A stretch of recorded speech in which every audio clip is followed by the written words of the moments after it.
quick introduction on boulder climbing. One of the goals of boulder climbing is to climb on rocks and find ways to get to the top of the mountain. There are routes that you can take that range from easy to hard, and they start off by VB, V0, 1, 2, 3, 4, 5, and so on. The required materials that are needed when climbing are comfortable clothing, climbing shoes, so your shoes would need to be snug so your toes could curl and allow a better grasp of the rocks. As uncomfortable as it is really helpful. You also would need chalk in case your palms get sweaty so you can get a better grip on the rocks, and of course yourself. Definitely need to have a lot of motivation to get ready for a rocky ride.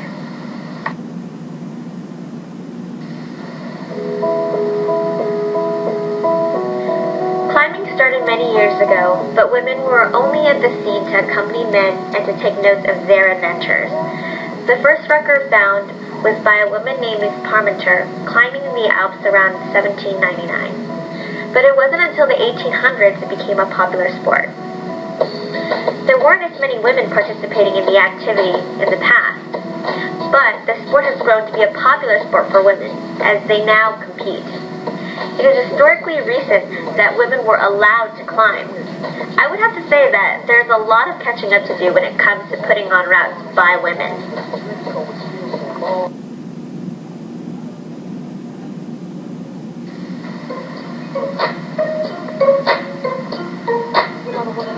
Women receiving the same amount in climbing competitions where their painfully inferior detracts from the progress of professional climbing.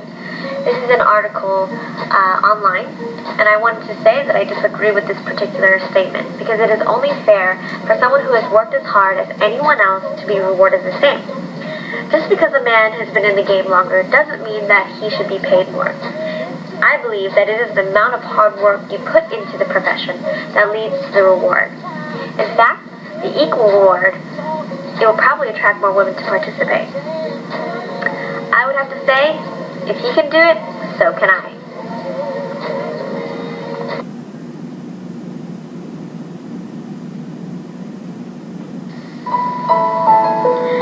In one of the articles that I've read, it states that women are often socialized to believe that aloneness is feared and avoided. It also states that women begin to integrate beauty, strength, and power of the outdoors experience into their lives, which benefits them physically and psychologically, which leads me to believe there is a change over time in this particular sport. There has been an increase of women beginning to climb, and one of the reasons I feel that it's true is because they begin to find themselves one with nature, whereas men, they typically feel that they have dominance over nature, and which also leads us to a current issue that is happening today. It is stated that women don't like competing with men. I personally don't think that's true. I feel that women tend to like to climb alone because they would like to develop themselves and push themselves harder and not have to worry about competition. But it's not that they are afraid of competition. Climbing is definitely a male-dominant sport, and I found a few things that may pertain to why this is true. In the past, women could not do certain activities, especially those who require a lot of sweating. Also, males produce a hormone called testosterone that makes them biologically more competitive and aggressive, which probably leads to more males participating in the sport. Lastly, recreation and sport was not looked at as a way to build women because real women aren't competitive or independent, says one of the quotes in the articles. So the question is, why haven't I climbed before? Well, growing up, I was never exposed or even heard of climbing. This particular sport was harnessed in Europe and isn't really a huge part of the Asian culture. And standing at 4'8", I have a bit of a height constraint, and I'm also fearful of a lot of outdoor activities. I'm more of an artsy type person, and also growing up, I was shot down many times due to the lack of my physical ability.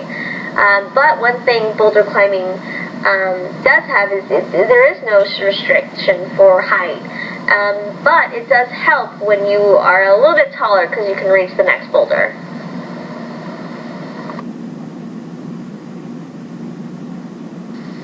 I think women actually have it easier when it comes to climbing because most women were able to flex and bend in ways where men aren't able to. I believe both women and men should try climbing if they haven't done so already. It is a challenge for your mind and your body. It might be something you might like. Be like Elliot.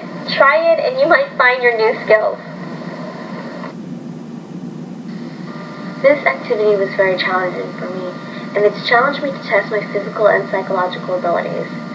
I was able to push myself to the limit physically to the point where it was about mind over matter. While participating, my arms and fingers were throbbing so much that it was really hard to make a fist at the end of the day.